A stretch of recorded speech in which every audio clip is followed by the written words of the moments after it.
Hey everyone, this week's Chatting with Chris is all about Zoom. Great pleasure last night. I'm back in the classroom. I'm teaching for the first time in about 4 years. It feels great. To use Zoom as a teacher is much different than I would have been as an administrator. So I want to kind of go over a couple things with you. I'm actually recording this. That's how you're going to see this Chatting with Chris.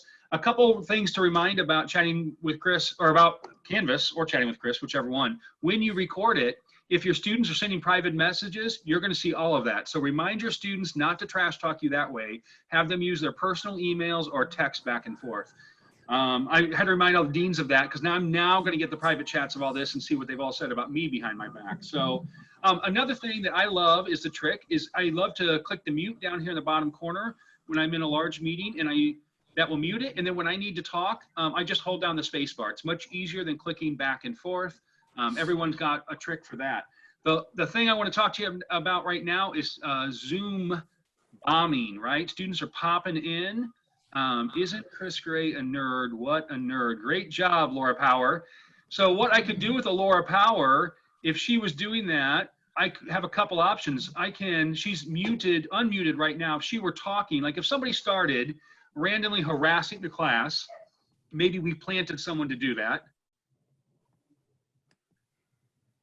Maybe we planted somebody to do that. That's your cue. Go. I'm tired. I want it to be over.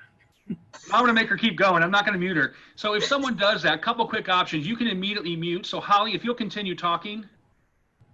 Yeah. No, I mean, keep going. Okay. I can mute her, right?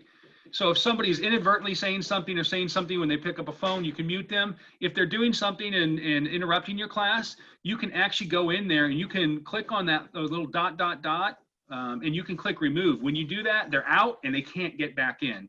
That's a great way to do it. A couple other tricks about that. You can password protect it. And I'm going to send a link here from the Teaching and Learning Center, another way to protect that. So thank you all for the good work you've been doing. And this is your week's Chatting with Chris. All the deans, give them a big wave. Hey.